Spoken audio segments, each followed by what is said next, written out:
maintenance packages. Do you recommend that people get a maintenance package? So no matter what, you got to pay for maintenance, right? It's just a matter of when you're paying for it. So when you're buying a vehicle, especially if they have good interest rates, if there's a 0% going on or, low interest rates, you're paying for that maintenance anyways. You can bundle it inside of that so you're not paying any interest, and it's now broken apart into your monthly payments for the car, if it's financed or whatever it might be. Sure.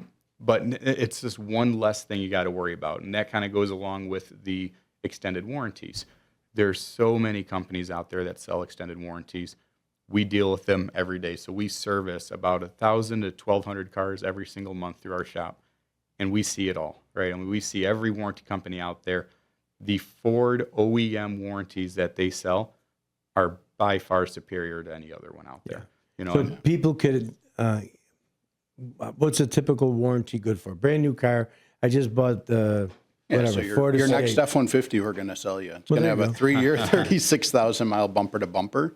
Then it's going to have a 5-year, 60,000-mile powertrain. And the nice thing with that extended warranty is we can make it fit your driving habits. Last thing we want to do is sell a consumer something that they're not going to use. So if there's somebody that's going to drive 100,000 miles in 3 years, we can build an extended warranty to fit that. So that way you're not going to be paying for something when it doesn't fit your driving habits. Gotcha.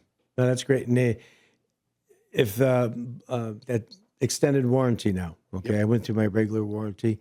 Now the blower motor goes out, which always goes out. Yep. On your air conditioner unit. Yep. Is that covered in there? Is that considered powertrain, or would that be covered in there? No, that'd be under the bumper to bumper. So you would need to have that extended warranty to have that done, and then. Okay. But the nice thing then is there's usually, depending on which package you buy, up to $100 deductible, but it's per service. So if you come in and you're like, hey, I got 7 issues, you come in, you have your $100